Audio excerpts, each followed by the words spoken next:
Umekosa nini Yesu, kushtakiwa bure kwa Pilato, mwenye kustahili hukumu si wewe, si wewe Bwana, ni sisi. Kituo cha kwanza, Yesu anahukumiwa afe. Yesu, tunakuabudu, tunakushukuru kwa kuwa umewakomboa watu kwa msalaba wako mtakatifu. Pilato anamhukumu Yesu ingawa haoni kosa lake. Anaogopa macho ya Wayahudi. Anabembeleza urafiki wa Kaisari. Yesu usiye na kosa, hata mimi ningeweza kutenda mema mengi, lakini naogopa macho ya wenzangu na maneno yao. Bwana, uniimarishie utashi wangu, nijitegemee katika kushika madaraka yangu. Wapendwa taifa la Mungu, tumesikiliza katika kituo cha kwanza Mama Kanisa Mtakatifu akitushirikisha namna ambavyo Bwana wetu Yesu Kristo anahukumiwa afe pasipo na kosa, pasipo na hatia yoyote aliyoitenda. Pilato kama kiongozi alitambua wazi ya kwamba Bwana wetu Yesu Kristo hajafanya kosa lolote, hana hatia yoyote, lakini kwa sababu aliwaogopa Wayahudi, kwa sababu alitamani kuwa na urafiki na Kaisari, hivyo alilazimika kumhukumu Yesu asiye na kosa. Alilazimika kumhukumu Yesu ambaye alikuwa naye katika moyo wake, akitambua ya kwamba hakika mtu huyu hakuwa na kosa lolote. Katika kituo chetu hiki cha kwanza, Mama Kanisa Mtakatifu anatufundisha katika mazingira yetu mbalimbali tunayoishi, katika maeneo yetu ya kazi, nyumbani, katika jumuiya zetu na mahala popote tunapotembea, tukiwa katika mihangaiko ya kila siku ya kutafuta riziki zetu, tunakutana na watu tofauti tofauti ambao kwa msaada wake Mungu yeye ametuletea watu hawa ili tuweze kuwa familia moja, tuweze kumtukuza Mungu kupitia maisha yetu. Bahati mbaya, kutokana na vyeo ama nafasi tulizo nazo, tumewahukumu watu ambao katika nafsi zetu tunaamini kabisa ya kwamba hawana makosa. Tumeshindwa kuwatetea hata wale ambao tuliona kabisa wakubwa wetu wakiwalaumu, wakiwapa adhabu, wakiwanenea mabaya, lakini tunatambua wazi ya kwamba hawajatenda kosa, hawana makosa. Tumeshindwa kuwatetea. Nasi kwa namna moja ama nyingine tumekuwa akina Pilato katika maisha yetu. Tunashindwa kuwatetea wenzetu, ama kwa kuwa tuna urafiki na viongozi wakubwa, ama kwa kuwa tuna urafiki na wale viongozi ambao ndio wakubwa wa taasisi zetu, ama kwa sababu tunaogopa macho ya wenzetu, tunaogopa maneno ya wenzetu, na hivyo tumejikita tukikaa kimya bila kuwatetea, bila kusema neno ili wasiweze kuhukumiwa. Kituo hiki cha kwanza na katika kipindi hiki cha Kwaresma tunaona Yesu anapohukumiwa afe na Pilato, sio tu kwa sababu alikuwa ametenda kosa.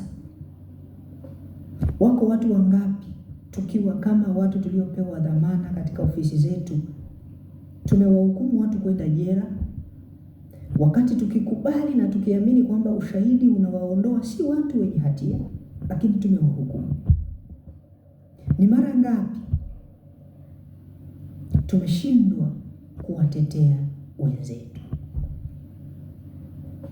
Kipindi hiki cha Kwaresma tumuombe Mwenyezi Mungu, tunapotafakari tendo hili la kwanza, kituo hiki cha kwanza, tumuombe Mungu atuondolee nafsini mwetu hali ya kuwa akina Pilato.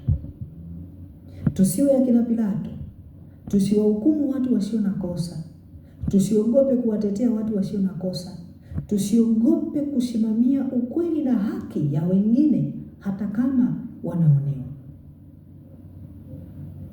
Hata kama viongozi ambao wako juu wanatuongoza ni marafiki zetu, ni ndugu zetu, lakini pale wanapokwenda kinyume, pale wanapotaka kuhukumu wengine, basi tujitoe sadaka, tuwaambie, tuwaeleze ya kwamba huyo unayetaka kumhukumu siye mwenye kosa.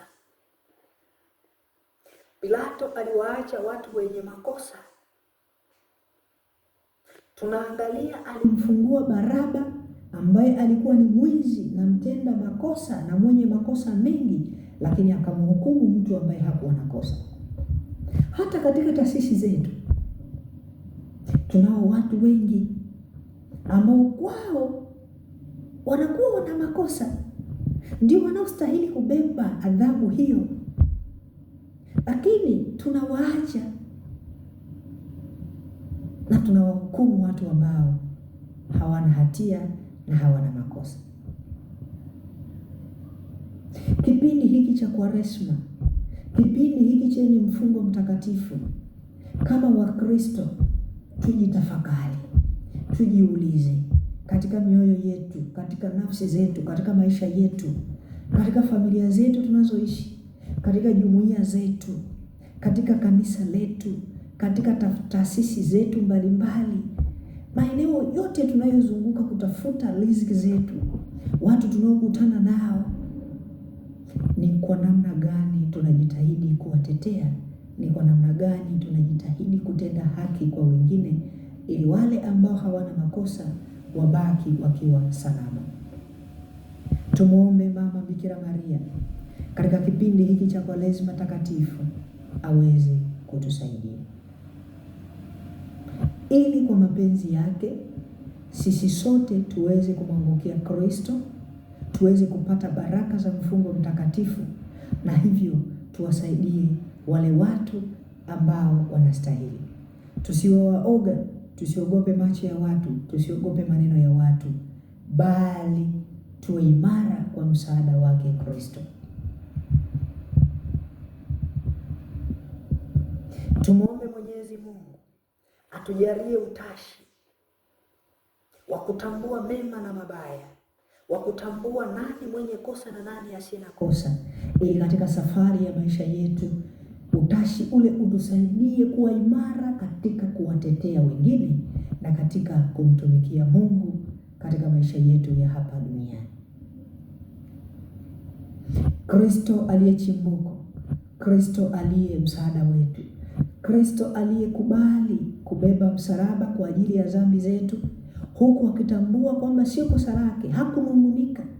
Jambo lingine tunalojifunza, tujifunze unyenyekevu. Hata pale tutakapohukumiwa ikiwa hatuna makosa, basi tumtangulize Mungu, tumtangulize Kristo, tumshukuru Mungu kwa yote, na hivyo tuyafungamanishe yote, mateso, furaha na maumivu katika msalaba wake Kristo, kwamba wewe ambaye ulikubali kuhukumiwa ufe ikiwa ulikuwa huna kosa na ulikuwa una nguvu ya kimungu, ungeweza kukataa, lakini ulijinyenyekesha ili kuweza kuruhusu mpango wake Mungu uweze kutimia. Kumbe hata wakati mwingine, hata tunapoonewa, tunapodharaulika, tunaponyanyaswa, turuhusu ili mpango wake Mwenyezi Mungu uweze kutimia katika maisha yetu. Kristo aweze kujifunua kupitia mateso hayo, kupitia maumivu hayo, na kupitia yote yeye peke yake ndiye atukuzwe, yeye peke yake ndiye aweze kupewa sifa zote na sisi wanadamu.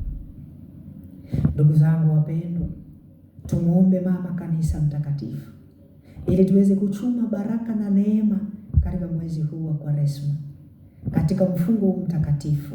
Sala zetu, majitoleo yetu yafungamanishwe pamoja. Mateso yetu, maumivu yetu, yote tunayoteswa tuyafungamanishe kwa Kristo, na hivyo tukiri ya kwamba yeye ndiye furaha yetu na yeye ndiye kila kitu katika maisha yetu. Mwenyezi Mungu atubariki, Mwenyezi Mungu atutunze na awe nasi daima siku zote za maisha yetu. Tujitahidi, mimi na wewe, tusiwe akina Pilato.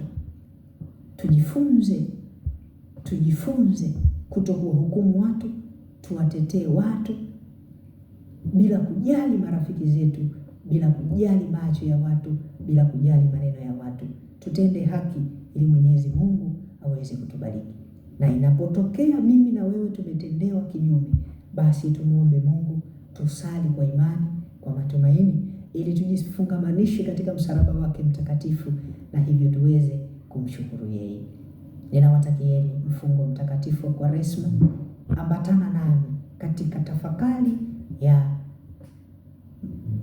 vituo vingine vinavyoendelea, ili tuweze kushirikishana neno la Mungu, na yote yawe kwa sifa na utukufu wa Mungu.